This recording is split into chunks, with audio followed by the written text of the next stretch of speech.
Imagine you're trying to navigate like a really dense, dangerous forest. You're completely lost. Oh, the worst feeling. Right. But now imagine the map you're holding in your hands is a perfect one-to-one exact replica of that forest. Okay. I mean, it shows every single leaf, every twisted twig, every pebble on the ground, Which sounds great in theory, but but it would be completely, utterly yeah, useless. exactly. You wouldn't be able to read it at all. Exactly. So today we're looking at why the most accurate maps in the world are actually masterful works of intentional deception, and why leaving things out isn't just a mistake, it's the entire point. It really is. Welcome back to the deep dive. Today we're decoding the hidden language of maps, taking a really comprehensive look at the fundamental principles of cartography. And honestly, whether you're a complete beginner or, just someone who blindly follows a navigation app on your phone every single day, this is going to completely change how you view the world in your pocket. Totally. So, looking at the foundational materials we're unpacking today, it really reframes the entire concept of what a map even is. It does, yeah, Right. because we typically define cartography formally as like the art, science, and technology of making maps. Yeah. An efficient way of manipulating and expressing ideas in 2D and 3D space. Right. That's the textbook definition. Exactly. But when you synthesize what the professionals are actually doing, a map is really a highly symbolized abstraction of reality. A symbolized abstraction. I like that. Yeah. The ultimate goal is map communication. It's the process of taking an incredibly complex geographic reality, compressing it in the map maker's mind, and then moving it directly into your mind so you can, actually make a decision. Okay, so if a map is this highly compressed abstraction, the obvious question is who is doing the compressing and what is their process? Right. That's the big question. Because if I hand you like a terabyte of raw satellite data, you can't just print that out and call it a map. Turning that raw math into a beautiful, readable document requires a pretty bizarre mix of skills. It really does. The text we're referencing points out that a modern cartographer essentially has to wear 4 different hats simultaneously. Yeah, they're managing an overwhelming amount of information. So to survive that, they first have to act as data scientists. Which makes sense with all the tech today. Exactly. Cartography today is heavily driven by GIS, Geographic Information Systems. Map makers are pulling in these massive, diverse data sets from drones, environmental sensors, orbital satellites. Just pure, unadulterated geography. Right. But raw data is just noise. Doesn't tell a story. So to translate that noise, they have to put on the writer hat. Only they aren't using words, are they? No, they're using a visual language. Right, like instead of writing out a whole paragraph that says, if you walk 3 miles north, you will find a place to pitch your tent, they just use a little triangle symbol. Or cross for a hospital. It's a universal shorthand. Yeah, that makes sense. But okay, let's unpack this for a second, because here is where I get a little stuck. Oh, was the whole... Well, the material also says cartographers have to be artists and designers. Like, they have to experiment to create aesthetically pleasing results. Right. But wait, if they're using hard, objective data from satellites and data scientists, where does the artist part actually come in? Isn't data just data? Like, if the satellite says the river is there, you just draw the river. See, that is the most common misconception about map making. Really? Oh, absolutely. It's assuming that accurate data automatically equals a good map. Let's look back at a pivotal moment highlighted in our research. Arthur Robinson's 1952 book, The Look of Maps. Okay, 1952. Yeah, think about the context there. We had just come out of the Second World War. Aerial photography and global logistics had basically exploded. So there was like more geographic data available than ever before in human history. Exactly. Yeah. But Robinson realized a critical problem. People couldn't read the maps effectively because the visual presentation was terrible. Oh, wow. So the data was right, but the communication was failing. Precisely. Robinson called for a radical shift. He argued that we must evaluate the actual visual methods used to convey content. So it's not just about being accurate. No, not at all.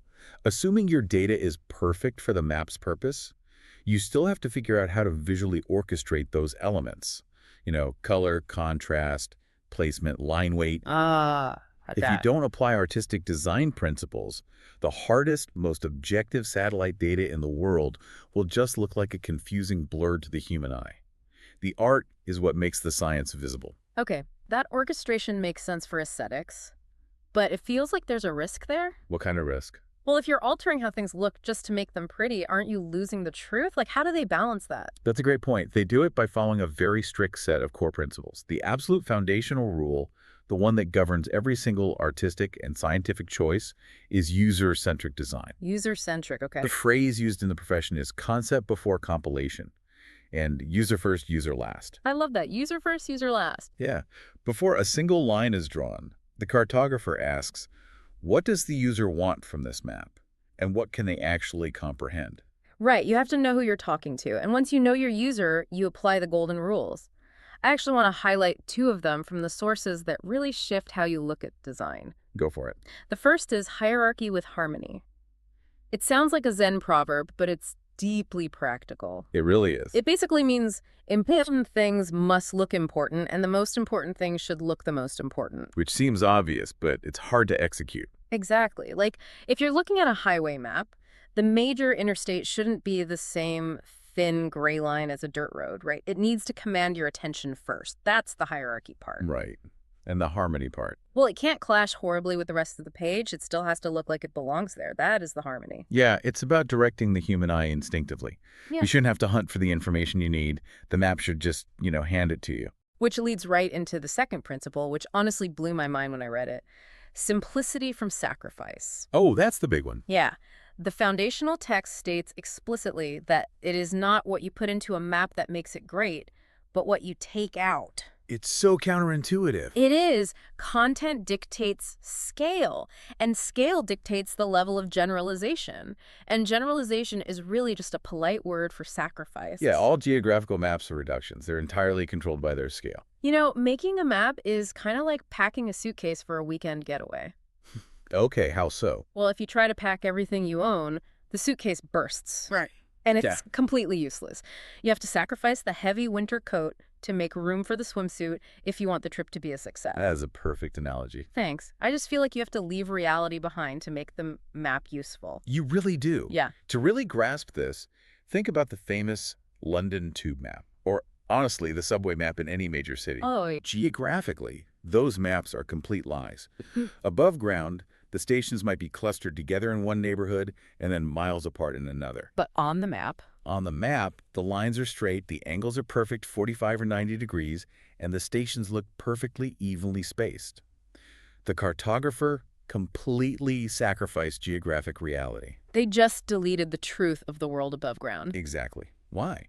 Because the person riding the train doesn't care about the twisty streets above them. They only care about how many stops until they get off. That is such a brilliant example of simplicity from sacrifice.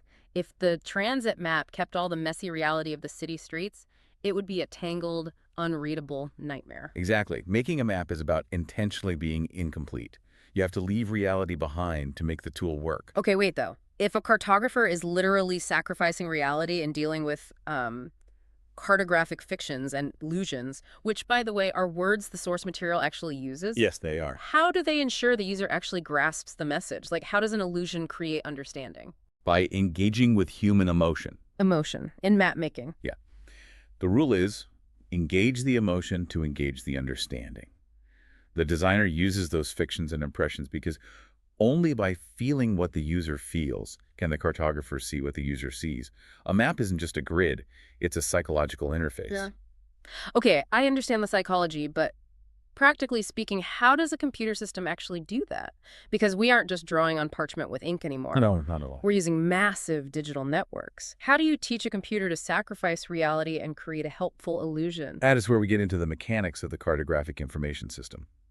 To understand how the computer does this, we have to look at the transition between two crucial stages, the DLM and the DCM. Okay, let's unpack those. What's the DLM? The DLM is the digital landscape model.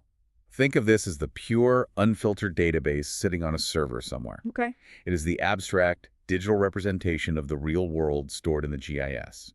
Its only job is to answer three questions: where, what, and when. So it's very literal. Exactly. It has minimal generalization. It is the raw, highly detailed, overwhelming reality. If a coastline is incredibly jagged with, say, 10,000 microscopic inlets and rocks, the DLM records every single jagged edge. Oh, so it's the suitcase where you tried to pack everything you own? It's bursting and unusable for a normal person. Yes, perfect. Hmm. It doesn't care if human eyes can comprehend it. But humans can't read a DLM. So the software has to transition that data into the DCM, the digital cartographic model. And what happens there? This is the visualization stage. This is where mathematical algorithms are used to convert that raw data into actual instructions for a screen to produce dots, lines, and colored patches. Oh, okay. The guiding question changes completely. It goes from, what is this, to how do I show this clearly? Oh, so the DCM is where the sacrifice algorithm actually happens. That is exactly what it is. The DCM involves high generalization for visual clarity. The system has mathematical rules programmed into it that essentially teach a human psychology. That's wild. It decides which bends in that jagged coastline are critical for a sailor to know about, and which bends are just visual noise. So that 10,000-point jagged line in the DLM might become a smooth, elegant, single blue curve in the DCM. It's fascinating because it means the physical map you hold in your hand or, the screen on your phone isn't even the final product, is it? No, it's just a transmission medium. According to the communication models we're studying, the final product is the cognitive map. The cognitive map. Right. That's the mental construct of space that forms inside your brain after you look at the screen. The entire point of the data science, the DLM, the DCM, the artistic harmony, and the intentional sacrifice, all of it, is just to successfully build a reliable cognitive map inside your head so you can confidently take a step in the real world. And because we all take different steps for different reasons, we need different cognitive maps. Exactly. You wouldn't use a political map to go hiking. Right. So when you look at the industry, cartographers essentially divide the world into three distinct lenses based on function. Yeah, classifying maps by their purpose is how we manage all that complexity. Let's walk through those three lenses because it really clarifies what you're looking at day to day. First, we have general reference maps. You'll also hear them called topographical maps. Right. These are the everyday workhorses. They're designed to show natural and man-made features for widespread general public use. The source material uses a map of Thailand as an example. It's a great example. It shows the major cities, the winding roads, the railways, the rivers, the country borders. It provides the lay of the land without prioritizing one feature over another. Right. It differentiates things with symbols and labels, but it's not trying to make a specific argument. It just says, here's what exists. Exactly. Then you have the second lens, thematic maps. These operate on a completely different philosophy. They're focused on a specific theme, highlighting qualitative or quantitative variables. Think about the election maps you see on the news.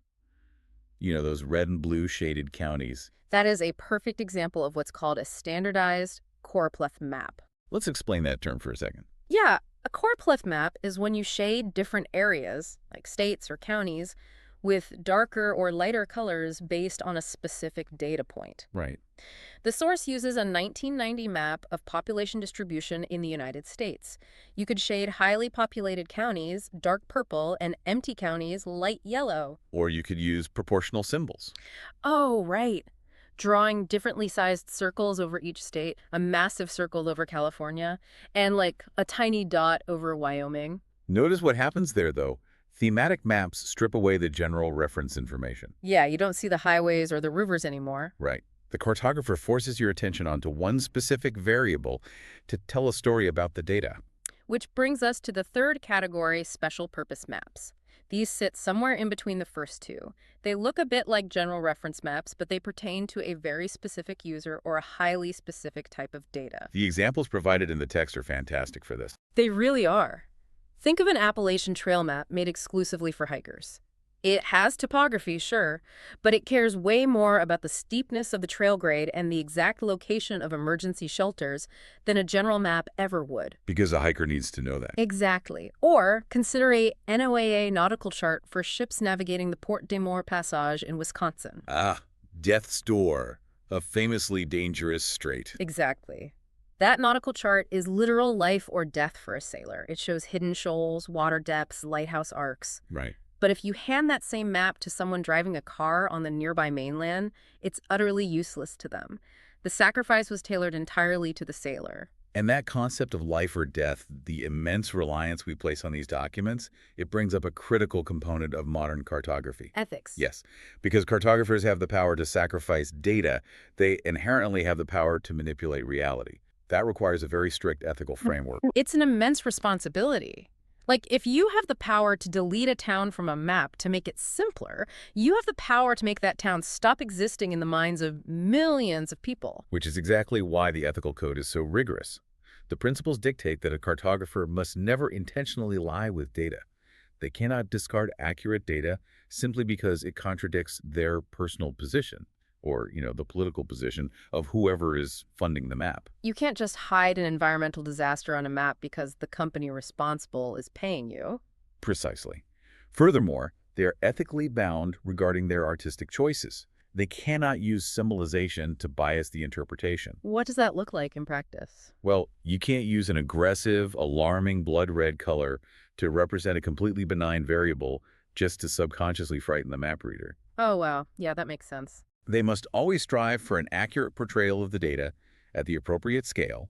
They must report all their data sources transparently, and they must ensure that their mapped result could be independently repeated by another cartographer using the same data set. It's basically the scientific method applied to visual communication. Hmm. Because we trust maps implicitly, don't we? We We do. look at them and think, this is the world.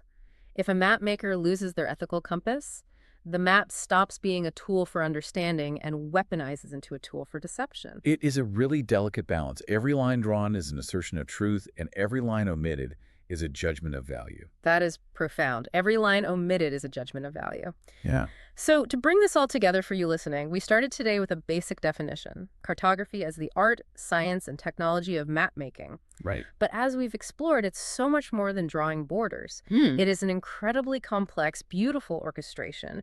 It requires managing terabytes of raw DLM databases, transitioning them through mathematical algorithms into a visual model, and applying rigorous artistic design. And engaging human emotion. Yes, engaging human emotion and knowing exactly when to pack the heavy winter coat and when to leave it behind. And all of this effort, from the satellites orbiting the Earth to the exact shade of blue chosen for a river, is designed to plant a useful, ethical, cognitive map directly into your mind. It really changes how you interact with the information around you. It totally does. If we take one major lesson from today, it's that the core principle of a great map is simplicity through sacrifice. That means every single map you look at is defined just as much by what the cartographer chose to delete as by what they included. Yeah. So the next time you open a navigation app on your phone or look at a thematic map on the evening news, ask yourself what was sacrificed here. What invisible reality was purposefully left out of this frame, and how does that missing piece secretly shape the way you view the world? A completely new way to look at a tool we use every single day. Thank you so much for joining us on this deep dive into the art and science of cartography. We hope you walk away with a richer, more nuanced cognitive map of your own. Catch you next time.